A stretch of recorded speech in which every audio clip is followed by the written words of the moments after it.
अस्सलामुअलैकुम वरहमतुल्लाहि वबरकातुहू। दोस्तों, मैं हूं इरफान ख़ान, आप तमाम का इस्तकबाल करता हूं मेरे इस यूट्यूब चैनल में।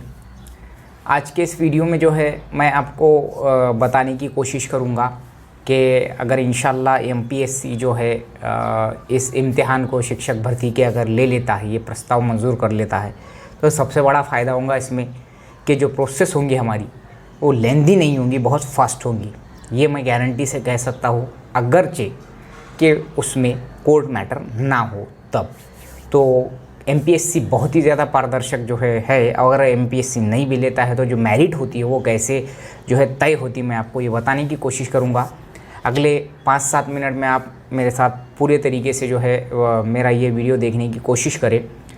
तो सबसे पहली बात, तो अगर एमपीएससी ले लेती है, हम मान लेते हैं कि एमपीएससी ले लेती है, तो एमपीएससी सबसे पहले करेंगी शिक्षक भर्ती के जो है उसूल, उसको फॉलो।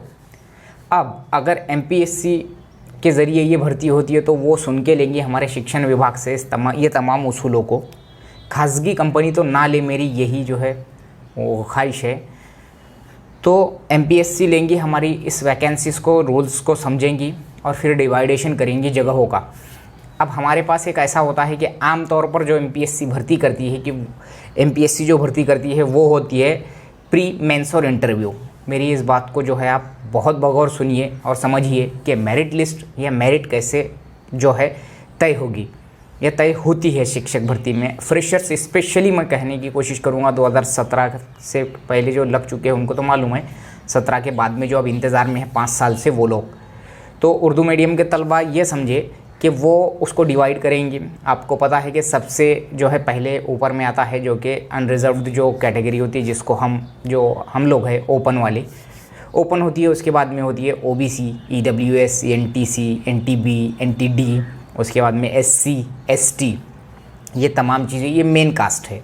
इसके बाद में एक आती है उसमें हॉरिजॉन्टल कैटेगरी, जिसमें महिला, भूकंपग्रस्त, प्रकल्पग्रस्त, उसके बाद में आ जाओ अलग अलग अंशकालीन वगैरह वगैरह, ये तमाम चीज़ें यहाँ जगह डिवाइड कर देगा एमपीएससी और फिर वो एडवर्टाइजमेंट देगा। इसकी एक ख़ास बात होती है, पवित्र पोर्टल 2017 की शिक्षक भर्ती की सबसे ख़राब बात ये रही कि पहली बात तो ट्रस्टेड ऑनलाइन भर्ती है, ऐसा हमारे समझ में आया था, लेकिन वो जो है जो लेंदी उसका प्रोसेस हुआ, उसको अभी देखकर बहुत हैरत होती है। 5 साल तक वो चल रहा है, कंट्रोवर्सी, सिर्फ कंट्रोवर्सी। तो एमपीएससी करेंगे उसको डिवाइड 1 से 5 की, 6 से 8 की और 9 से 12 की तमाम जगहों के बारे में वो नीचे एडवर्टाइजमेंट में क्लियर कट जगहों के साथ में उसूल दे देगा।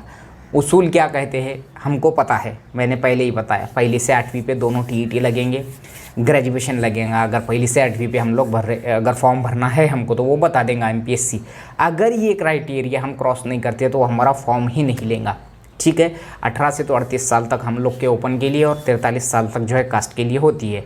अब ये जगह डिवाइड हो जाएंगी, उसके उसूल वो नीचे लिख देगा पूरे तरीके से। जो है ऑफलाइन पेपर लेता है एमपीएससी, जो लेता है तो ये ऑफलाइन लेता है। अब रही बात प्री मेंस और इंटरव्यू की, तो ये चीज़ को साइड में रख दो, ये ऐसा नहीं होता।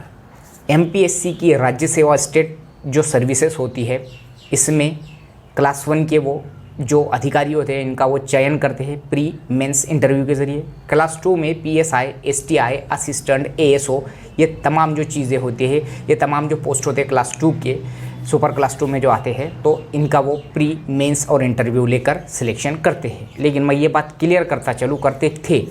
अब जो है सेल्स टैक्स इंस्पेक्टर में उन्होंने प्री और मेंस ही रखा है, इंटरव्यू को हटा दिया है।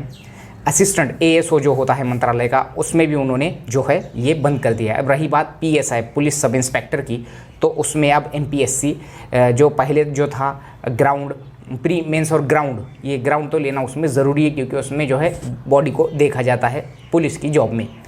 तो उसमें भी जनरली जो है वो कैटेगरी में, उसमें जो पीएसआई की जो एज लिमिट होती है ओपन के लिए, सिर्फ वहाँ पर 32 होती है, उसमें कम होती है पुलिस में। बाकी अदरवाइज़ में 38 तक ओपन को होती है और ईडब्ल्यूएस वगैरह को 43 तक होती है। अदर इसमें क्लास 3 भी लेता है, वो क्लरिकल एग्ज़ाम भी लेता है, प्री और मेंस लेता है, इसमें इंटरव्यू नहीं होता है। सेम वैसे ही हमारा प्री हो चुका है, ऐसा समझ लो। सीटेट या टीईटी जो है ये प्रीलिमिनरीज एग्ज़ाम है, ऐसा समझ के चलो, क्योंकि वो इतने भी जो ये इतनी भी गहराई में हम लोग जो जा रहे हैं वो जाने की ज़रूरत नहीं है। मैं जहाँ तक सोच रहा हूँ कि वो प्री मेंस तो बिल्कुल कतई नहीं, मेंस जो है हमारा अभियोग्यता चाचनी उनके हाथ में दी गई, टीईटी सीटेट तो ये संस्थाएं लेती ही लेती है। तो अब वो लेंगे, जगह डिवाइड होंगी और उसके बाद में होगा एग्ज़ाम। अब वो जगह में जो है ओपन की जो रहती, आमतौर पे आपको पता है 48% वैकेंसीज़ होती है, और उस 48% वैकेंसीज़ में हॉरिजॉन्टल कैटेगरीज जो होती है जिसमें महिला 30%, माजी सैनिक 15%, भूकंपग्रस्त 3, और आखिरी में एक जो कॉलम आता है वो आता है समांतर आरक्षण न्याय, जो जगह होती है उसका लास्ट का कॉलम खुला, और खुले के बाजू में आता है समांतर आरक्षण न्याय। अब ये कॉलम क्या होता है? ये कॉलम वो होता है जो ओपन में से हॉरिजॉन्टल कैटेगरीज जो चली जाती है, हॉरिजॉन्टल कैटेगरीज यानी वुमेन, माजी सैनिक, भूकंपग्रस्त, प्रकल्पग्रस्त, उसके बाद में जो अंशकालीन वगैरह वगैरह, जितने भी जाकर जो बचता है किसी भी कैटेगरी में से, किसी भी कैटेगरी में से जो बचता है वो होती है वो जगह, यानी pure open, pure OBC, pure NTC वगैरह वगैरह वगैरह, ये तमाम होते हैं समांतर आरक्षण न्याय। मेरे कहने का मतलब ये है कि मेरिट जो होंगी वो जगह पर ही डिपेंड होंगी, और एमपीएससी अगर लेंगी तो ये इतनी ज़्यादा जो है बोलेंगे हम के यकीन करने लायक जो है मेरिट होंगी कि आप खुद भी वो देख लेंगे, इसलिए एमपीएससी का लेना ज़रूरी है। अब ये तमाम चीज़ें डिवाइड होंगी, ओपन में से जितनी हॉरिजॉन्टल गई वो सामने समांतर आरक्षण में आ जाएंगी, यानी कि मिसाल 10 जगह अगर आई ओपन की मिसाल, या 100 जगह आई, तो 100 जगह तो आएंगी नहीं, क्योंकि ओपन का मामला बहुत ख़राब है हर मीडियम में। तो वो ओपन में से पहले चले जाएगी महिला 30% यानी कि 30 जगह, उसके बाद में माजी सैनिक 15% यानी 15 जगह 45, 3% भूकंपग्रस्त, 5% 15 और 8 जो है 23 ये हो गए।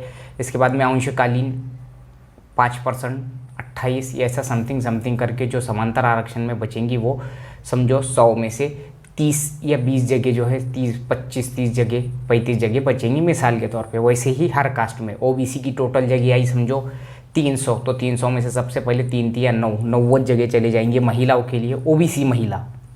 उसके बाद में ओबीसी माजी सैनिक, ओबीसी वो तमाम कैटेगरीज जाके जो प्योर ओबीसी आता है उसमें वो आता है। अब रही बात महिला की, तो महिला जो होती है लेडीज़, उनको वो महिला का आरक्षण लेने के लिए वो 30% की जगह लेने के लिए उनकी कास्ट के सर्टिफिकेट के साथ साथ नॉन क्रिमिलियर लगता है, जो कि उत्पन्न का दाखला होता है, नॉन क्रिमिलियर तहसील से मिलता है, और महिला वुमेन का सर्टिफिकेट यानी कि महिला आरक्षण 30% का तहसील से जो है तहसीलदार के थ्रू सर्टिफिकेट मिलता है, वो कंपलसरी होता है। अब ये आ जाती है पूरी जगह। उसके बाद में लेता है एमपीएससी, कोई भी, मैं दूसरी भी मिसाल दूँ तो ऐसे लेंगा वो शिक्षक भर्ती है, और उसमें लेंगा सबसे पहले जाहिरात। ये जाहिरात तुमको पता चल गई उर्दू मीडियम की 1000 जगह मिसाल के तौर पे आ गई, तो ऐसे डिवाइडेशन। सबसे पहला काम हमको करना होता है कि वाकई में हमको अगर मेरिट में बैठना है तो ये चीज़ों का एनालिसिस करना बहुत ज़रूरी है, बहुत ही ज़्यादा ज़रूरी। एडवर्टाइजमेंट की एक एक पॉइंट को गौर से देखना, उसमें हमारी कैटेगरी, हॉरिजॉन्टल कैटेगरी और समांतर आरक्षण की जगह कितनी है ये देखना, और कौन से ज़िले में बाद में कितनी है प्रेफरेंस देते टाइम ये देखना, ये तय करता है हमारे दिमाग का खेल। प्रेफरेंसेस देते टाइम में बहुत मायने रखती है ये चीज़ें। अब ये आ जाती है, ये होने के बाद में फिर होता है एग्ज़ाम, और ये लेता है ऑफलाइन पेपर। ये लेंगा शिक्षकों का पेपर यानी अभियोग्यता चाचनी, वो एमपीएससी पर डिपेंड करेगा कि सिलेबस जैसा उसको दिया जाएगा आगे शिक्षा विभाग के जरिए वैसा वो तैयार करेगा। क्लास 1 के अधिकारी ये पेपर्स जो है निकालते हैं, उनकी टीम बहुत बढ़िया होती है। एमपीएससी के हर पेपर में हर तरीके से पारदर्शिता वो दिखाते हैं, और उसमें जो है जो गलती के इम्कानात बहुत ही कम होते हैं, और गलती हो भी गई तो उसके वो मार्क्स दे देते हैं, लेकिन बहुत कम इम्कानात होते हैं। अब आता है पेपर। ये 200 मार्क का पेपर, वो जैसा अगला सिलेबस रहेगा, अगर न्यू रहेगा तो न्यू के हिसाब से एमपीएससी डिवाइड करेगा, और आगे चल के जो है उसके पूरे एग्ज़ाम ऑफलाइन लेगा, चाहे वो 10 लाख भी बच्चे हो, 5 लाख भी हो या 2 लाख भी हो, उसको कोई चैलेंज नहीं है, वो आयोग को कोई चैलेंज नहीं है उसकी जो सिस्टमैटिकनेस में। वो एग्ज़ाम ले लेगा ऑफलाइन, और बहुत बेहतरीन इम्तिहान है ऑफलाइन। अगर 2010 के सीईटी वाले आपके पास में कोई भी लगे हुए होंगे तो उनको पूछो कितना बेहतरीन तरीके से 2 मई को पेपर हो गया, 1 जून को पूरे महाराष्ट्र की मेरिट लिस्ट ऑल मीडियम की लग चुकी थी, ऑल मीडियम की मेरिट लिस्ट स्थापना भी दे दिया गया था उनको उनके रिजल्ट्स पे। तो ये होता है ऑफलाइन का फ़ायदा। ऑनलाइन में बहुत टेक्निकल इश्यूज़ है, कोर्ट मैटर्स है, बहुत कुछ है, बहुत कुछ है। अब वो 1 से 5 की, 6 से 8 की और 9 से 12 की जगह निकालेगा, उसकी जो है क्वालिफिकेशन दे देगा। अगरचे ब्रिज कोर्स का मामला अगर गवर्नमेंट के अधीन में होगा तो कोर्ट के अगर अंडर में होगा तो वो वहाँ उल्लेख कर देगा कि इसका कोर्ट के अंडर में जो है चल रहा है, या फिर अगले बारी से जो है क्या करते हैं। जो ब्रिज कोर्स मैंने शॉर्ट वीडियो में बताया आपको ब्रिज कोर्स का क्या मामला है। जो ओनली बीएड है वो पहली से 5वीं पे आना चाहते हैं, एनसीटी के रूल के हिसाब से तो उनको डीएड नहीं है तो 6 महीने का डीएड के जो है डीएड के बदले में जो है ब्रिज कोर्स करना ज़रूरी है एनसीटी के रूल के हिसाब से। एनबीएस, केवीएस, एडब्ल्यूईएस वगैरह सेंट्रल गवर्नमेंट के टीचर बनने के लिए ये कंपलसरी होता है। कई स्टेट्स में भी ये अभी लागू हुआ है, 1 से 5 पर बीएड वालों को लिया जा रहा है, लेकिन अभी महाराष्ट्र में ये कोर्ट में है तो वो चीज़ का वहाँ उल्लेख होगा कि ये कोर्टाच्या आदेशाच्या अधीन राहून ऐसा रहेगा। अगर वो कोर्ट के अगेंस्ट अगर अपना उनके फैसला जाता है तो वो वहाँ उनके नियुक्ति पर जो सवाल आते हैं तो ये चीज़ होती है वहाँ पर।